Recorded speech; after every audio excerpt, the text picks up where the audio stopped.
അടിപൊളി തേങ്ങാപ്പാൽ പത്തിരിയാണ്.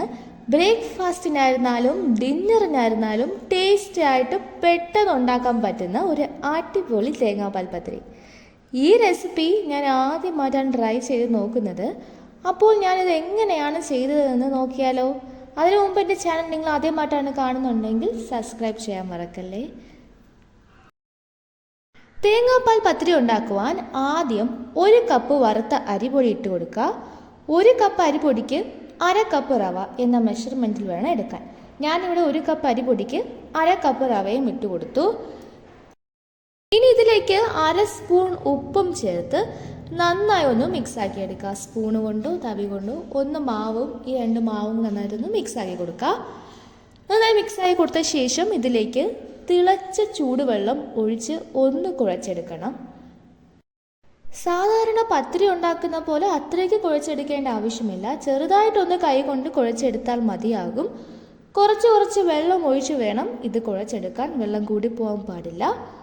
ആവശ്യമായ വെള്ളവും ഒഴിച്ച് നല്ല രീതിയിൽ ഇതിനെ കുഴച്ചെടുക്കണം. കൂടുതൽ കട്ടിയായിട്ട് കുഴയ്ക്കാൻ പാടില്ല.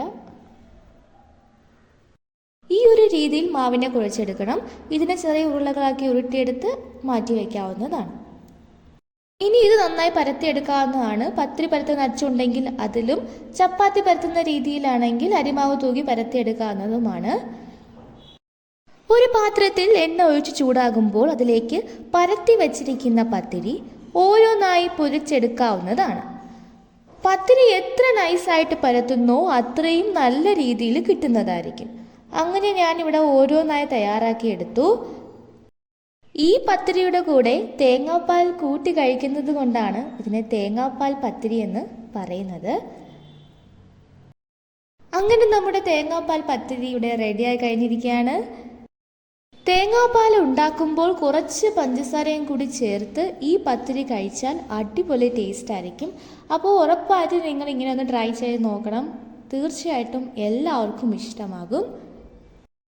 അപ്പോൾ നിങ്ങൾക്ക് എൻ്റെ വീഡിയോ ഇഷ്ടപ്പെട്ടാൽ ലൈക്ക് ചെയ്യാനും സബ്സ്ക്രൈബ് ചെയ്യാനും മറക്കരുത്.